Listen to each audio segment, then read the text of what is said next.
What is the history of the conflict? As the Soviet Union disintegrated in 1991, Ukraine, which had been a part of the Russian Empire for centuries before becoming a Soviet republic, gained freedom. It made strenuous efforts to shed its Russian imperial past and build closer links with the West.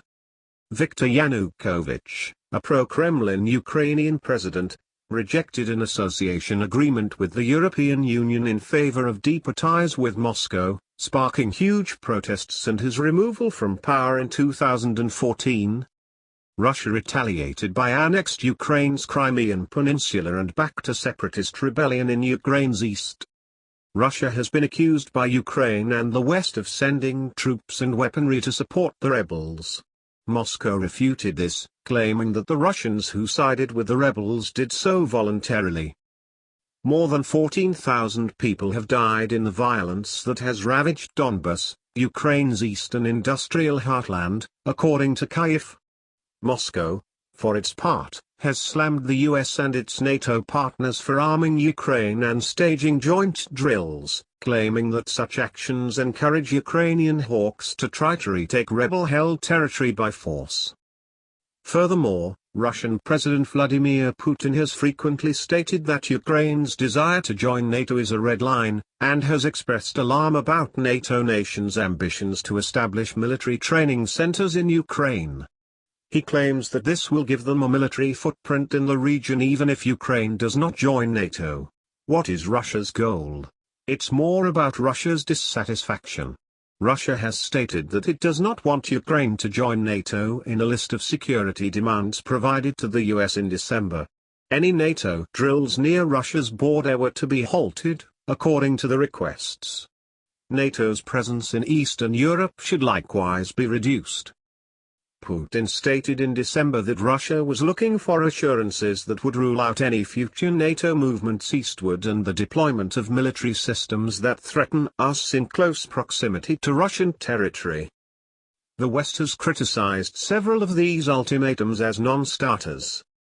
In January, Samir Puri, a senior fellow at the International Institute for Strategic Studies, told Al Jazeera that Russia's goal would be to defeat the Ukrainian armed forces in the field, inflict a crushing military defeat that humiliates the Ukrainians, and by extension create concern that Ukraine's support from its Western allies, the US and UK, is insufficient. Could Ukraine join NATO? Ukraine is not a member of NATO, but it aspires to be.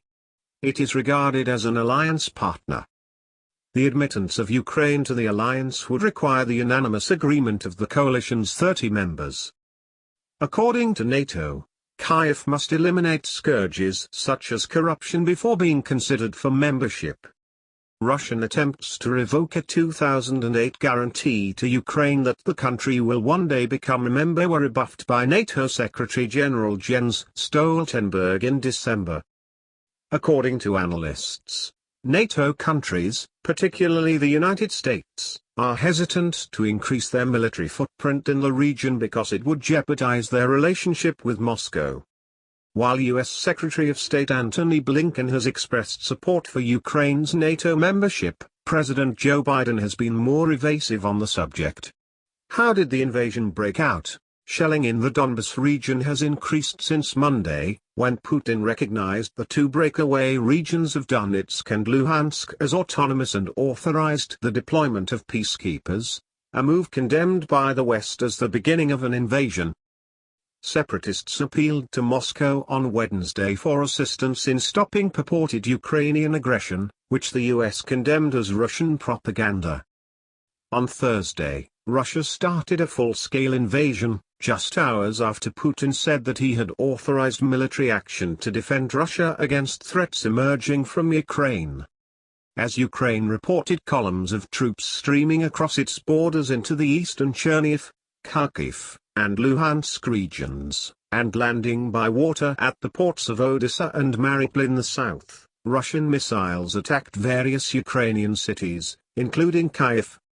President Volodymyr Zelensky of Ukraine imposed martial law and urged world leaders to impose all conceivable sanctions on Russia, particularly on Putin, whom he claimed was trying to destroy Ukraine. What will happen next? The Russian military operation's entire breadth was not immediately known.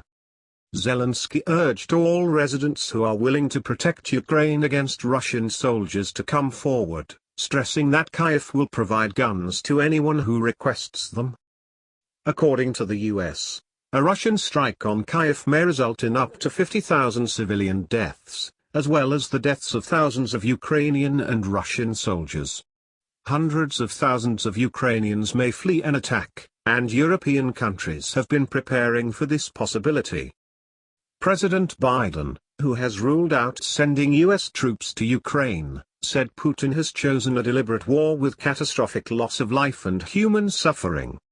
He pledged Russia would be held accountable and that he would meet with G7 leaders. Josep Borrell, the EU's foreign affairs leader, has announced the bloc's strongest financial measures to yet. In the case of a dramatic escalation in military action, Washington and London have already discussed personal penalties against Russian President Vladimir Putin.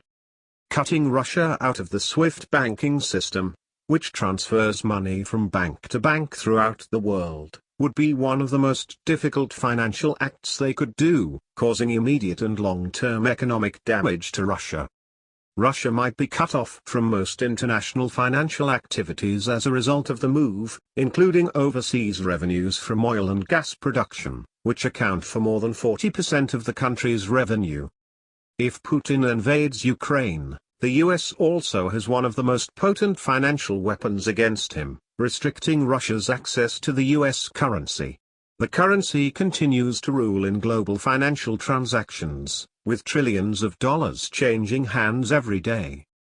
The US is considering implementing export limits, which could cut Russia off from high-tech that allows warplanes and passenger flights fly and powers smartphones, among other things.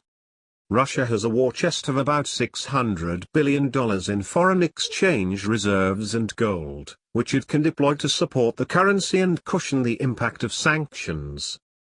The potential of war and sanctions, which would disrupt oil and commodity markets, posed an urgent threat to a global economy still recovering from the pandemic.